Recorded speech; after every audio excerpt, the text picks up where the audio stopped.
Tim, how good is the squad unity? This is a squad full of players who are millionaires, some of them with huge egos. What's the real relationship like, and how good is it between the players? You know, I think it doesn't take a rocket science to work out what's happened in the last couple of weeks. Obviously, there's players' agents involved who are very bitter, and obviously something that's very difficult to explain, because for me as a person and as a team, you think that that you can play football and that's all that matters. But outside of football, commercially and everything that comes with it is one thing that I would question.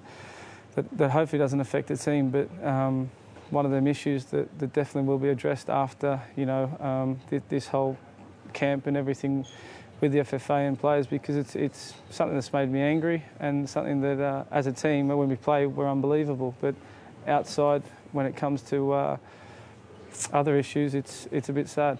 So you're saying that because of these commercial imperatives, there are serious rivalries between the players, and sometimes that may end up somebody deliberately damaging your reputation?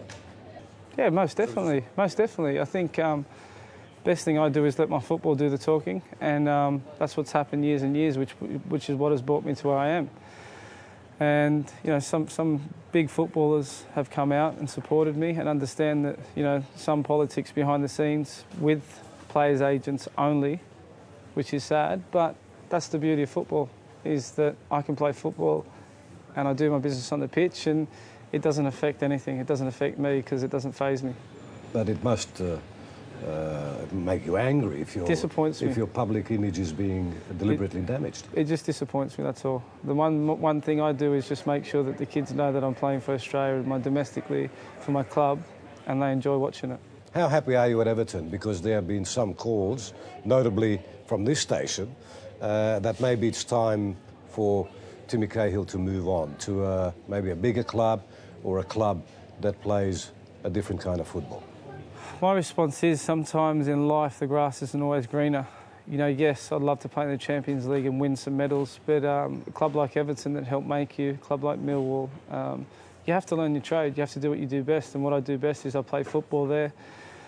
I'm lucky enough to have 100 goals in my career, and lucky enough to work with some great players and managers. So, not to say that maybe a massive club might come in, and you have to think about it, assess the situation and see what's best for you. But the one thing that I'd give to youngsters is about learning their trade, learning how to be a good professional, training, working hard.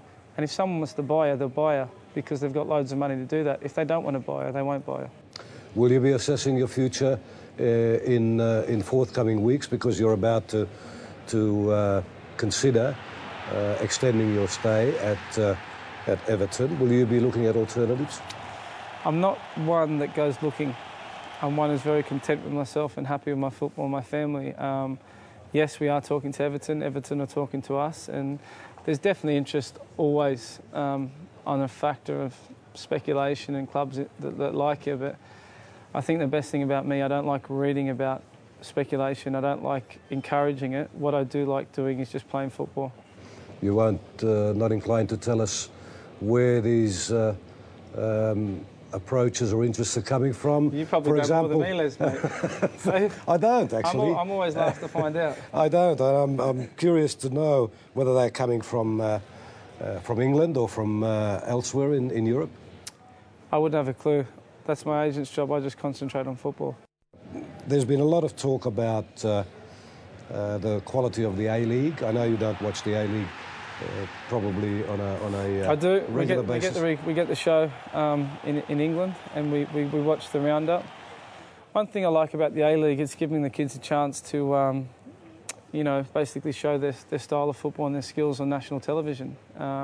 What Frank Lowy's done, the PFA, FFA, is working together to bring some pizzazz to Australian football. The crowds that we're getting are fantastic, and we're supporting as much as we can, and in the future it's something that we can look forward to, hopefully coming back after our long futures overseas. Tim, we've admired your capacity to score headed goals by leaping high in the air, despite the fact that you're not a particularly tall man. Where does this come from? I think at a young age I've always worked on my body, worked on plyometrics, jumping, standing still, just keep working. And sometimes I think the easiest thing to say to kids is, if you got good at something, exploit it. work on it, and then everything else you try and improve on. Is this something you're trying to prove because you were told when you were about 15, 16, or less than that, at an NSL club, Sydney Olympic, I might as well say it, that you were too small? Yeah. So is this a way of Tim Cahill attempting to prove to somebody that you're not too small? Listen, players develop later than others. Some mature quicker, some don't. The fact of the matter is I wasn't the biggest, I wasn't the tallest, and I developed later.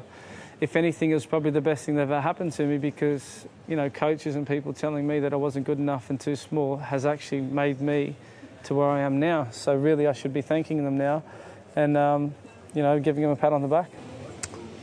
Timmy, thanks for talking with us.